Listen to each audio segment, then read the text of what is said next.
writers. I thank the Academy for inviting me to deliver this year's Foundation Day lecture. Frankly, I do not enjoy lecturing on any subject, much less on literature. I spent my whole career as a teacher of philosophy. That is, throughout my career I lectured.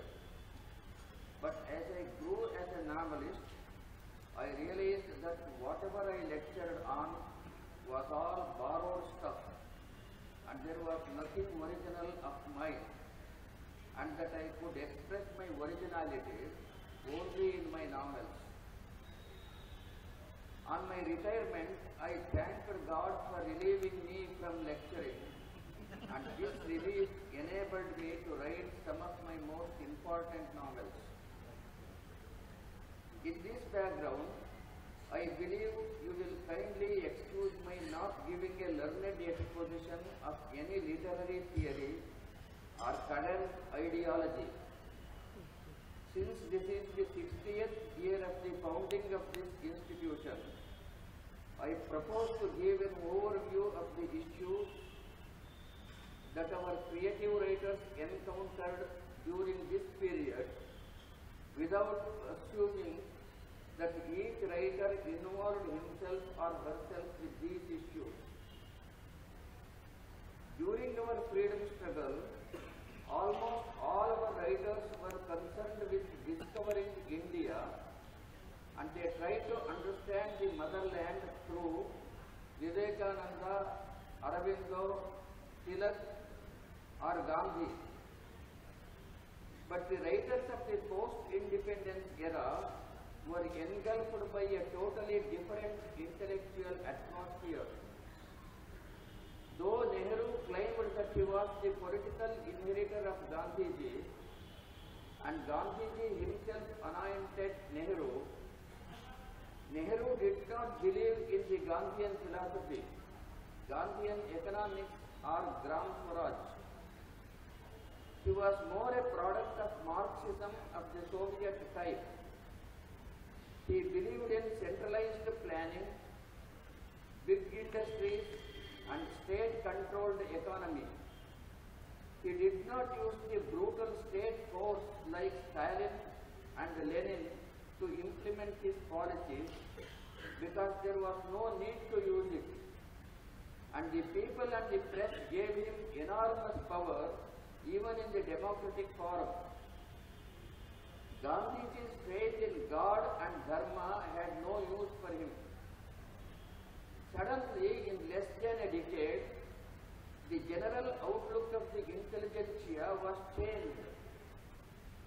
Under the new dispensation, distribution of wealth became more important than creation of wealth. People in general started believing that industrialists and businessmen were exploiters and sinners. In the next stage of Nehruvian philosophy, that is Srimati Indira Gandhi's rule, taxation at the highest slab rose to 97.5% plus surcharge. Eminent jurists and economists, late N.A. Palkhiwala wrote the debilitating effect of this policy on the economy of the country in his famous book, The Highest Taxed Nation. This situation forced industrialists and businessmen to create two kinds of accounts, namely black and white. And of course, black money became beneficial to the rulers to run the party and to enrich themselves. This bad fruit is only an offshoot of this condition. During this heyday of an address to a college day celebration, I told the students, after your graduation, do not try for a government job. Government jobs are limited and aspirants are too many. Try to start a small industry or workshop of your own, even of manufacturing nuts and bolts, which can jobs to at least 10 unemployed people. That is patriotism, and you will be economically independent. My talk appeared in the newspapers, and most of my fellow writers dubbed me as a capitalist and started searching the evil capitalist tendencies in the characters of my novels. I remember a very interesting but pathetic incident during Srimati Indira Gandhi's regime. The government in its annual budget proposed to club the income of the bride and the bridegroom after marriage if both of them were earning independently, because according to this proposal, their income together would reach a higher slab of taxation. Some opposition members objected to this, saying it punishes working women and discourages women to take up jobs and to continue in their jobs after marriage. But Srimati Indira Gandhi herself answered on behalf of the finance minister in the parliament, inverted commas, when a man and a woman join in the holy knot, their incomes should not remain unholy. All our party members thumped their hands at the wise statement of their leader, and this change was passed with thumping majority as usual. Later it happened that two colleagues in a government office in Delhi who were in love were furious and decided to bypass this rule. They entered into wedlock with traditional ritual and did not register their marriage, and of course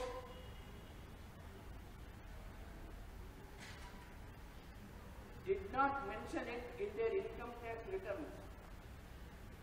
But when the inevitable happened, that is, the lady became pregnant after a year, they were in a quandary.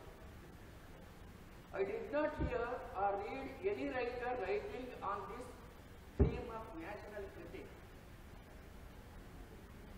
India's poverty reached such a low that a traveler to any foreign country could get only $3 of exchange at the international airport on producing his or her boarding card. This exchange was not sufficient to get a trolley in any American airport. We reached the most humiliating situation of pawning 2 plain loads of reserve gold to Bank of England to borrow foreign exchange. And then Prime Minister Narasimha Rao realized the inevitability of easing state control on the economy and reducing the rate of taxation. Now India has sufficient money and foreign exchange, but the problem is of corruption and of buying votes and squandering taxpayers' money in unproductive ways. Our intellectuals who were so enthusiastic in imposing state control and liberally distributing the meager wealth are now confused. The governments, whether Congress or BJP, are encountering the evil, inverted commas, evil private enterprise, the sinner industrialists and businessmen. How do the literary writers reconcile themselves to the new situation? What is the ethics required of an industrialist, businessman, middleman, banker and so many other functionaries in the big economic cloth? What is its impact in our values and various aspects of life, like the family and the joint family, relation between brothers and sisters, parents and children? These are the problems which the Western industrialized societies passed through and which we have started experiencing. Since the Second World War, Japanese educationists are constantly worried of saving their traditional values from the inroad of Western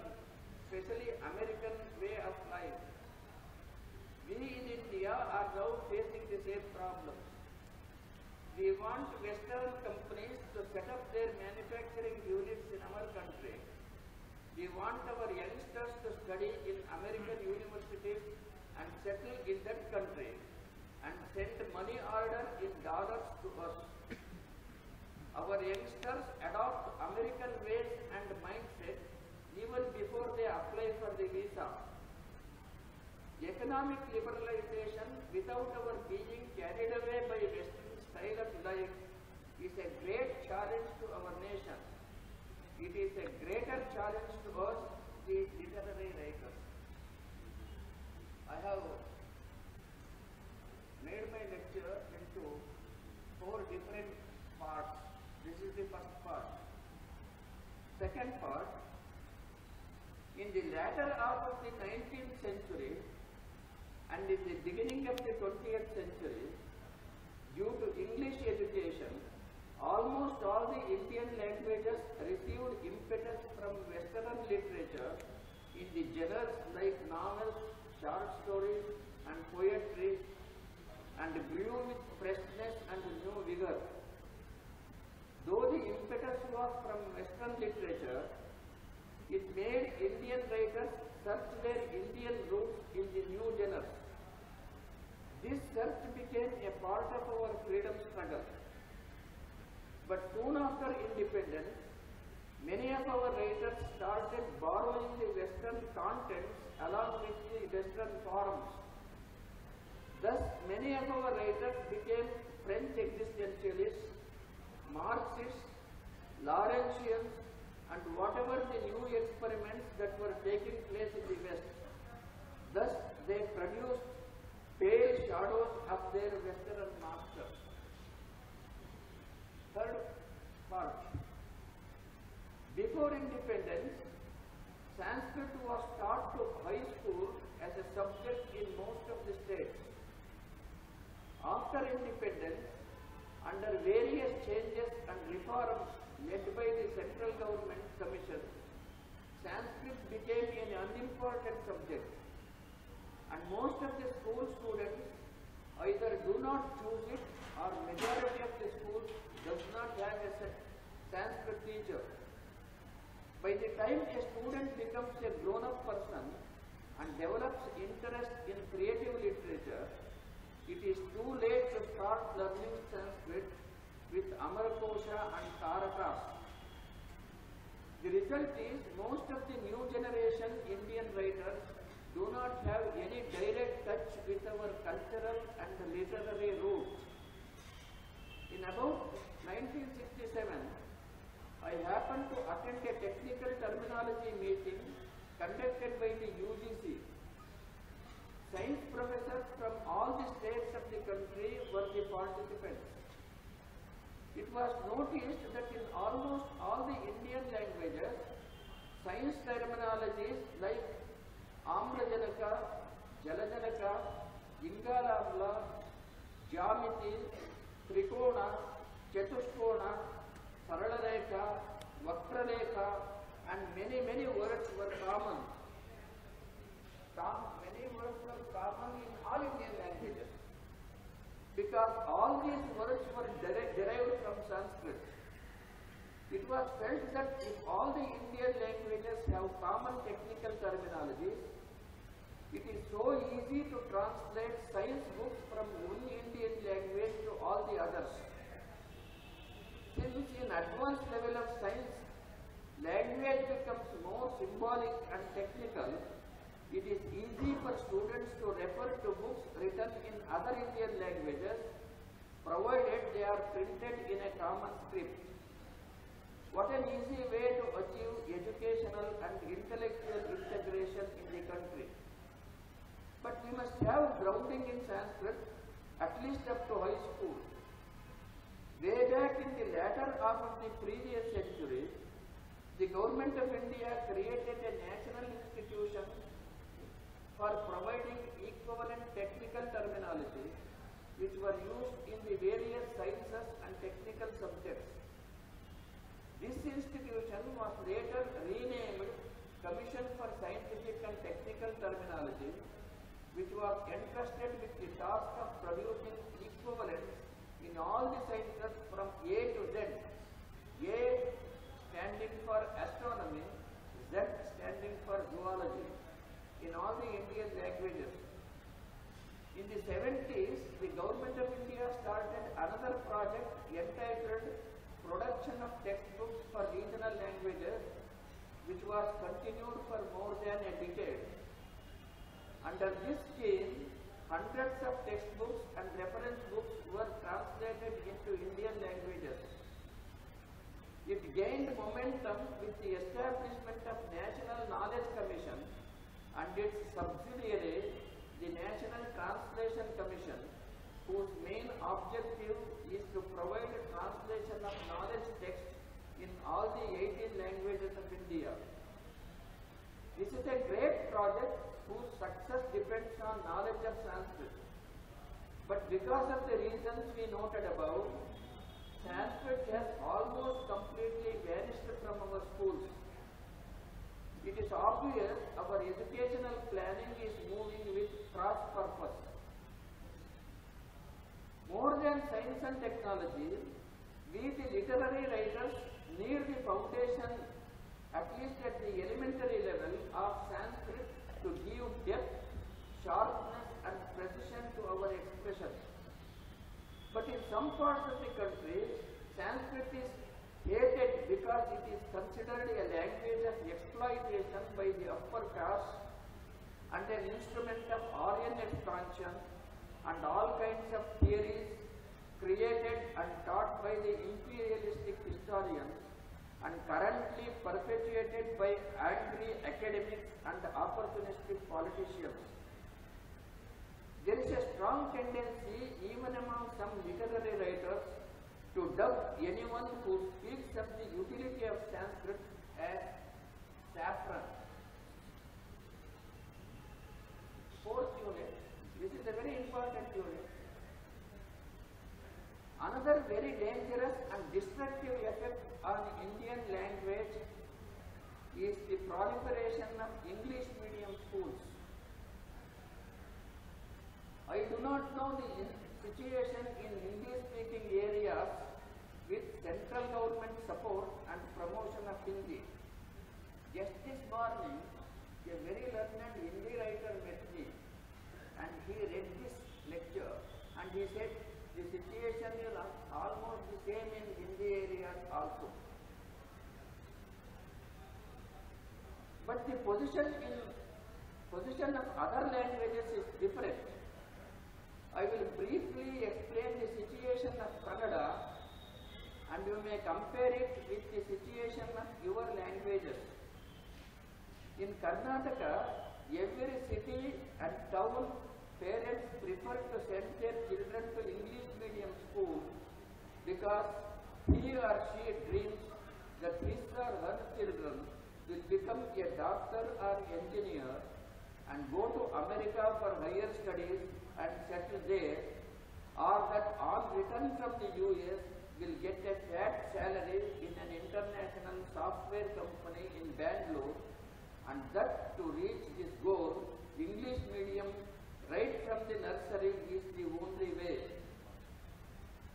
Educationists have been explaining that the mother tongue or the language of the environment is the most suitable language for the mental and emotional development of the child, and imposing a foreign or unknown language kills the thinking and feeling power of the child. But parents do not heed.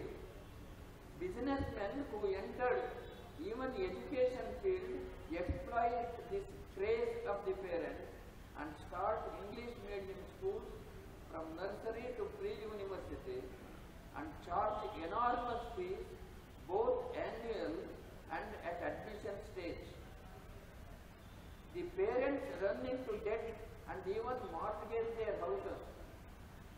In most of the cases, politicians are enterprising owners of the English medium schools and easily become multi-millionaires.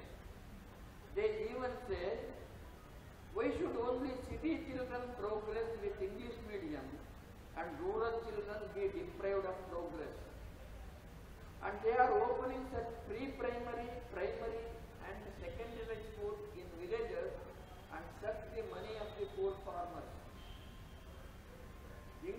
medium students cannot read and write in their mother tongue. They develop indifference, if not contempt for the mother tongue. They do not develop liking for poems in the mother tongue and become totally ignorant of the rich literature available in their mother tongue of our country. In addition to this, they remain ignorant of the treasure of folk literature, which should be the life source of our literary creativity. If any of our children have an innate talent for creative literature, they cannot express it in their mother tongue, and they inevitably begin writing in English. Literature written in English by native Indians can never become first rate. The language that we creative writers write was created, used and nourished for centuries by our ancestors and given life by our folk culture. Every word that we use has a cultural history. Though we use English for science, technology and administration, it is culturally lifeless. And so, Indian writers writing in English are deprived of the cultural soul of this country. Those who are successful in the book market are either immigrants to English-speaking countries or they write for readers of those countries. If the trend of English medium schools continue in the same speed, there will not be any reader for Kannada books and there will not be any new Kannada writer after 25 years. Realizing this, writers and literary organizations started a movement and compelled the state government to declare Kannada as the medium of instruction up to high school and English as a language from 5th standard. The government issued an order accordingly, but the proprietors of English medium schools went to the High Court with the support of some parents. The Kannada organizations and the government submitted to the court the expert views of the commission from Radhakrishnan to Kothari and the views of Mahatma Gandhi on the medium of instruction. But the learned court shifted the reasoning from what should be the essential principle of education to the right of the parent without considering why the central government appointed so many education commissions, all of which uniformly advocated mother tongue as the medium of instruction. In fact, English medium schools got a fillip with the silent manipulation of bureaucrats for the ostensible convenience of transferable central government officers from one state to another. But their intention was to provide their children with English medium education so that they could easily get into all India and foreign services. But influential, non-transferable officers also managed to get their children to these central schools. In course of time, non-officials also started admitting their children under political influence, and private schools were allowed to have central school syllabus. And all of them together sabotaged the principle of mother tongue as the medium and created the impression that only English is the savior. I feel this widespread impression influenced the thinking of our courts. Then the state government of Karnataka became cold because this judgment was a boon to many politicians who were running these schools. But again, literary organizations started the movement and the government was forced to appeal to the Supreme Court and argued that the very purpose of forming linguistic states will be defeated if the state government has no say in the language of instruction, at least up to secondary level, education being the state subject. But the Apex Court upheld the judgment of the High Court. Since the Apex Court has expressed its judgment, the state government's hands are tied down. and only the Parliament can rectify the situation. Literary organizations are demanding the state government to contact other states of similar situation. But we do not know whether other states are facing same or similar conditions and whether the politicians in those states can grasp what may happen to the language of their state. What will be the views of different? In the first part of my lecture, I have shared my observation on our country's intelligentsia from pre-independence to post-independence to economic liberalization period, and how the vocal intelligentsia has not reconciled itself to the inevitable economic change. In the second part, I have tried to show how our languages are losing their roots in the general policy with regard to Sanskrit and medium of instruction. I hope and pray that you all and the Sahitya Academy will join hands in the struggle to save our languages and also to save our Sahitya. I have given the title to my lecture, Observations and Anxieties. These are my observations and these are my anxieties. The floor is open for discussion.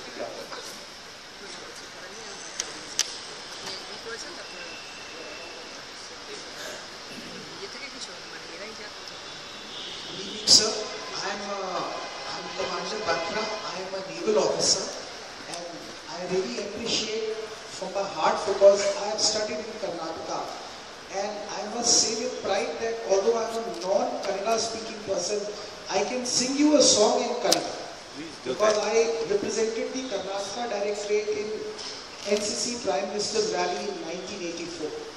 I have only one thing to say, sir, that I have been brought up among, I am a son of a central government officer, and we have lived in various states.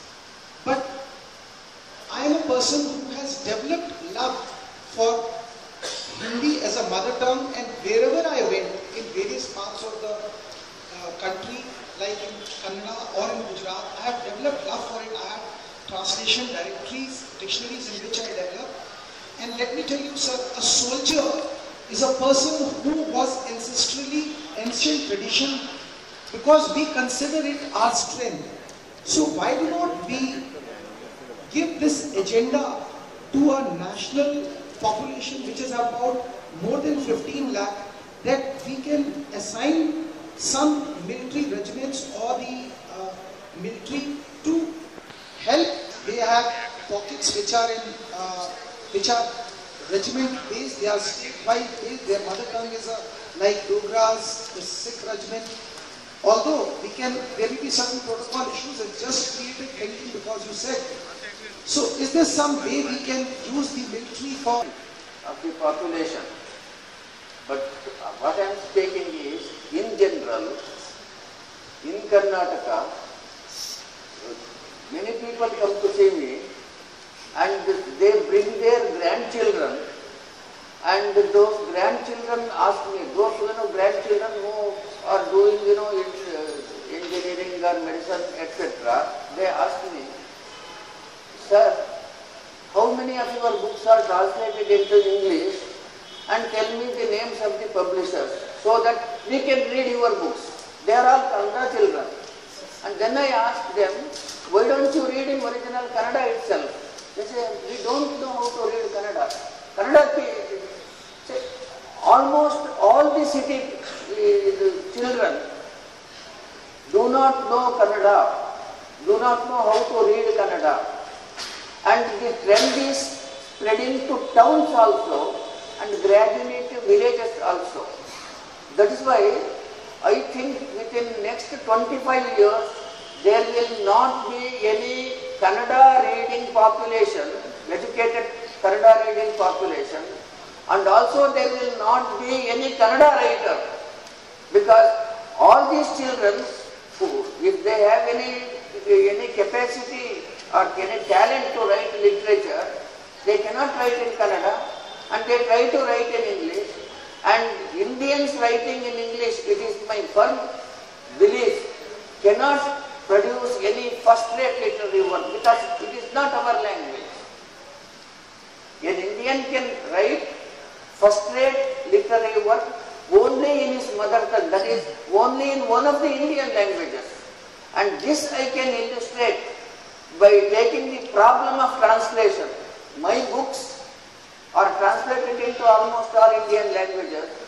For the translator, translating an Indian literary work from one Indian language to another Indian language is not very difficult. But to translate an Indian language literature into English is very, very difficult. I have taught philosophy at the university level for 33 years, but I can write applications in English, I can give lectures in English like this. I feel so sorry that because of my education background, I can use only English to give a lecture and not any other Indian language except Kannada. But I cannot write a short story in English, impossible. I cannot translate one of my literary works into English, it's impossible for me. If somebody translates my works into English and asks me to read and correct it, I can read it, but I cannot correct it because I don't have a feel for it. I have traveled extensively in English-speaking countries, but I know that English is different from the English which I know. So it's impossible. It kills our creativity, not only in literature, but even in science. There is we have observed even in today's newspaper that India hasn't got even one among the 200 best universities of the world, not even one university. Why? Because the thing is, we do not encourage our children to think originally, that is true. But original thinking is possible only in one's mother tongue. But with English medium, it's impossible because you are thinking in an alien language. At least if up to completion of high school, if children are made to think, if they are introduced into English, introduced into thinking in their own mother tongue, they will develop. I have my own scheme about it. I will briefly explain it. Teach your mother tongue till the completion of high school. Let mother tongue be the medium of instruction till the completion of high school. From standard 5th, teach English as a language, not as a medium of instruction. But at the high school level, teach science, mathematics, social studies and history, etc. in Kannada, in your mother tongue, and also introduce English words. For example, if you say Amlajanaka in Kannada, in most of the Indian languages it is Amlajanaka. Explain it saying means father, Amlajanaka. And then in the same way, take the scientific words used in our Indian languages, explain it, and also introduce the English words also, and explain some linguistic similarity in it also. Let the students be acquainted with the English terminologies and use some English sentences also, but the medium of instruction should be the mother tongue. And then when the students goes to pre-university, continue this, but up to high school, mother tongue should be the language in which the students should answer. But when you go to pre-university, the students should have the freedom to answer either in the mother tongue or in English, but evaluate all the papers without distinction of language, depending upon the content and the logic behind the answer. And at the degree level also, teach in the mother tongue, explain in English, and let the students also read in English, because when you go higher and higher, especially the science subjects, the descriptive part of the language will diminish and only a symbolic language will remain, and it is easy to understand the symbolic logic. Let the students answer either in English or in the mother tongue. Give the freedom to it. So that mother tongue will survive and the original thinking and grasping capacity of the students will also survive and develop. This is the way to develop our intelligentsia. But we are going in the wrong way. That is why our universities do not, any of our university doesn't figure in among the first 200 in the whole world. That should be the educational pattern. But the Supreme Court, which has given judgment about it, saying the medium of instruction should be left to the students and the parents. At the primary level, what does the child know about the medium of instruction? It is only the parents, and the craze is developed among the parents saying, if my child studies in English medium, it will go to heaven, it will go to America, it will become this, that, etc. In fact, it kills the intelligence of the student. That's my point. The points that you have made regarding education in the vernacular are well taken, but I would like to highlight certain problematics which is inherent into your speech or in your certain positions that you have taken. One of which is you seem to be saying that Sanskrit is the mother of all Indian languages. Now I think that statement is essentialist in nature in the sense that all the Indian languages developed not by the support of Sanskrit language or not by drawing from the Sanskrit language, but it was by educating against Sanskrit language. Because Sanskrit essentially was the language of spirituality, and it was monopolized by the upper caste in the society. So that is something I want to explain. And secondly, my question. And then you will ask your second question. Why? Sir, my second question is in connection with the first question. Yes. The second position you seem to be taking is, you said that the proliferation of English language in academia and otherwise in present-day India is something to be critiqued and interrogated thoroughly. But my point is that English is occupying a position today which Sanskrit occupied in the ancient India. Both languages are the languages of power, languages of monopoly, language of money. So, and most importantly, both these languages, in fact, Sanskrit used to be the language of exclusion. It did not have the access to knowledge. I have understood the question. Let me answer the question. But the English, on the other hand, I have understood the sociology behind your question. Let me answer. What I mean to say is, I never say that Sanskrit should be the medium of instruction. Impossible. I say mother tongue. See, the two are different units. Just because it is, that's why I have said section 1, section 2, section 3. Section 1 I have spoken about the Indian economy.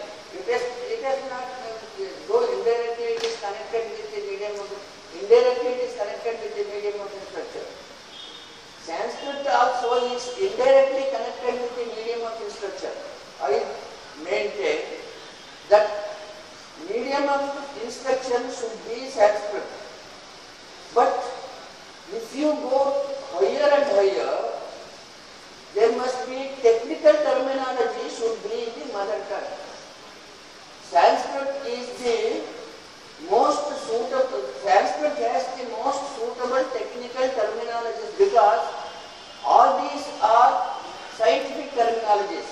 And in our tradition, we have got certain words in Sanskrit.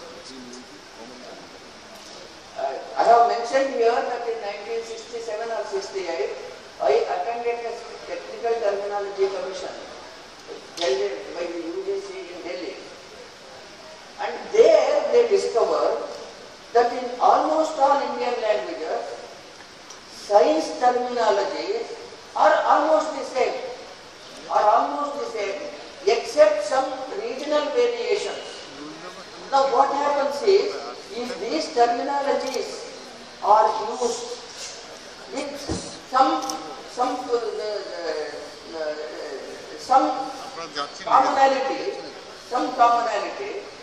a science book written by a Bengali can be easily understood by a Kannada man or a Marathi or a Hindi man, provided it is written in the common script.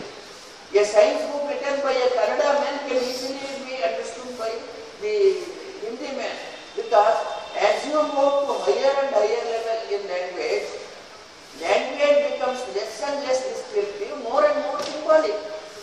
That is why we can develop our own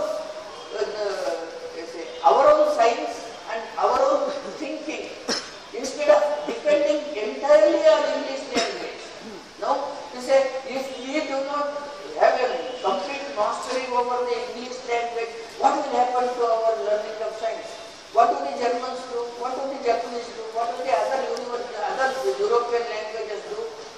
Now, we have to develop our own Indian science, Indian languages, and through this, retaining the identity of our mother tongue, we can also develop common Indian science terminologies. That is what I mean. I don't say that Sanskrit should become the medium of instruction. It's impossible. You see, there is a streak of sociology in your question saying now English is dominating, once upon a time Sanskrit was dominating, and both of them are exploiting, etc. As in this sociology